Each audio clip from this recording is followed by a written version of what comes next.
Assalamualaikum warahmatullahi wabarakatuh. Shalom, Om Swastiastu, Namo Buddhaya, Salam Kebajikan. Perkenalkan, nama saya Komang Elif Rilianti dengan NIM G7012485. Saya dari kelas C kelompok 2. Nah, video ini saya buat untuk memenuhi tugas pendahuluan percobaan 2 pada praktikum analisis farmasi dengan judul percobaan gugus kromosom, oksokrom, dan penentuan panjang gelombang maksimum. Jadi, pada soal yang pertama yaitu jelaskan kriteria struktur kimia apa saja yang harus dimiliki oleh suatu molekul seperti paracetamol agar dapat diidentifikasi oleh suatu spektrofotometri UV-Vis. Jadi, agar suatu molekul dapat dianalisis menggunakan spektrofotometri UV-Vis, molekul tersebut harus memiliki struktur tertentu yang memungkinkan menyerap energi dari sinar UV dan cahaya tampak.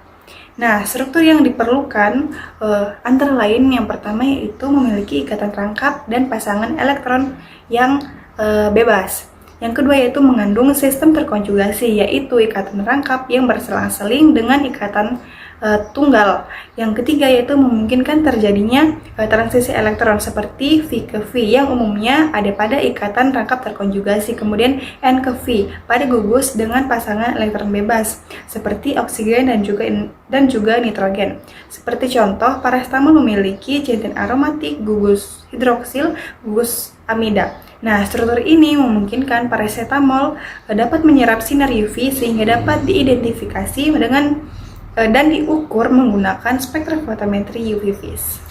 Jadi, yang kedua itu jelaskan perbedaan fungsi dan sebutkan ciri-ciri gugus kromosom dan oksokrom dalam proses identifikasi sampel. Jadi yang pertama itu ada gugus kromosom. Jadi gugus kromosom adalah bagian dari molekul yang bertanggung jawab langsung terhadap penyerapan cahaya. Jadi gugus ini memiliki ciri-ciri. Yang pertama yaitu dia mengandung ikatan rangkap seperti C ikatan rangkap 2C dan C ikatan rangkap 2O.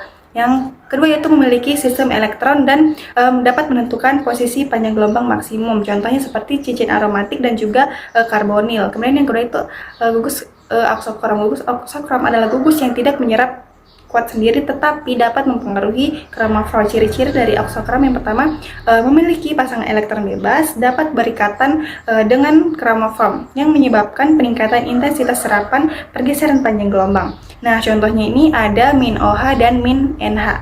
Jadi perbedaan antara keduanya yaitu kromofor itu bekerja pada pusat penyerapan cahaya, sedangkan oksokrom itu pada modulator atau penguat efek kromofor.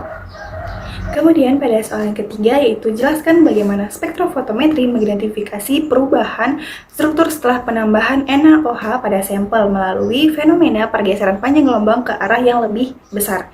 Nah, ketika suatu sampel seperti paracetamol ditambahkan NaOH, terjadi perubahan kimia berupa ionisasi. Contohnya yang pertama ada gugus min OH akan berubah menjadi min O.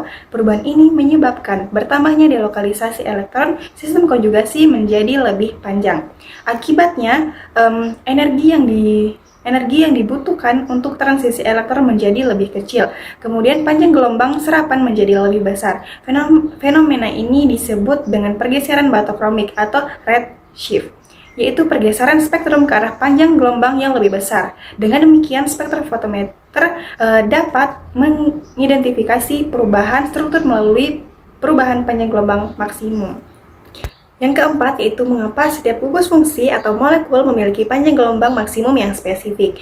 Nah, setiap senyawa memiliki panjang gelombang maksimum yang berbeda-beda karena yang pertama itu perbedaan struktur elektroniknya, yang kedua karena jenis dan jumlah kromosom, yang ketiga panjang sistem konjugasi, yang keempat adanya pengaruh oksokrom.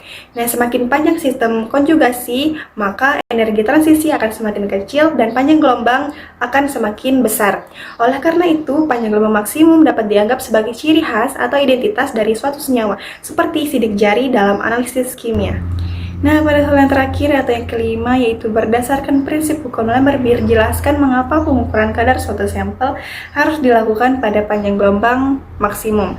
Nah, menurut hukum Lambert-Beer, absorbansi sama dengan absorptivitas molar dikalikan panjang lintas cahaya dikalikan dengan konsentrasi. Nah, pengukuran dilakukan pada panjang gelombang maksimum karena nilai absorptivitas molar berada pada kondisi yang maksimum, serapan cahayanya paling kuat, dan perubahan konsentrasi memberikan perubahan absorbansi yang paling jelas. Selain itu, kurva hubungan antara absorbansi dan konsentrasi menjadi linear, kesalahan pengukuran menjadi lebih kecil, dan juga hasil analisis menjadi lebih akurat dan juga presisi. Jadi, sekian penjelasan dari saya. Mohon maaf bila ada salah kata. Saya akhiri dengan wassalamualaikum warahmatullahi wabarakatuh. Shalom dan Om Santi Santi Santi Om. Terima kasih.